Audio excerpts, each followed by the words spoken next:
थाने Naupada police ने 2 ऐसे लोगों को गिरफ्तार किया है जो कि नौपाड़ा पुलिस स्टेशन अंतर्गत आने वाले एक बुजुर्ग नागरिक के घर में जाकर केबल की मरम्मत करने के नाम पर लूटपाट की घटनाओं को अंजाम दिया था।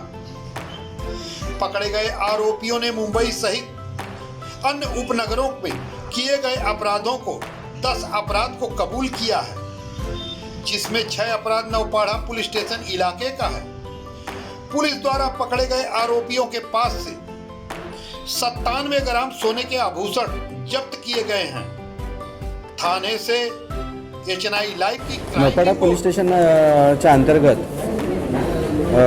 वृद्ध नागरिकांच्या घरामध्ये केबल दुरुस्तीच्या नावाखाली 2 इसम जायचे आणि त्यांना सोन्याचे दागिने ते केबलच्या तार निघालेली आणि त्याला घासायची आहे असं करून त्यांच्याकडनं बांगडी किंवा मंगळसूत्र घेऊन तिथून पळून जायचे, अशा घटना झालेल्या होत्या।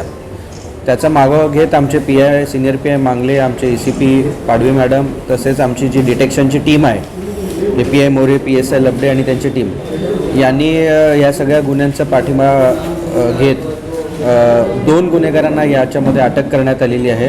हे सराईत गुन्हेगार आहेत, त्यांचे नाव गणेश करवडे आणि साईनाथ गायकवाड आहेत, पंतनगरचे राहणार आहेत आणि एकूण 10 गुन्हे उघडकीस आणण्यात यश आलेले आहे। या एकूण 10 गुन्ह्यांपैकी 6 गुन्हे नौपाड्याचे आहेत, एक ठाणे नगरचा आहे, एक शिवाजीनगर अंबरनाथचा आहे आणि 2 गुन्हे दादरचे आहेत। असे एकूण 10 गुन्हे आपण उघडकीस आणलेले आहेत।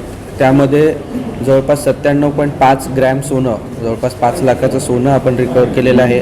2 मोटरसायकल ज्या चोरीला गेल्या होत्या त्या देखील आपण रिकवर केलेल्या आहेत। तसेच एकूण 6,30,000चा मुद्देमाल आपण एकंदरीत आतापर्यंत रिकवर करण्यात आला। सर, ते लॉकडाऊन काळात सुद्धा ते एवढे कसे राजरोस फिरत होते किंवा हे कारनामे करत होते? नाही, ह्यांचा हा जो रेकॉर्ड बघितला हे 2019 पासूनचे गुन्हे देखील या गुन्ह्यांमध्ये आपण उघडकीस आणले।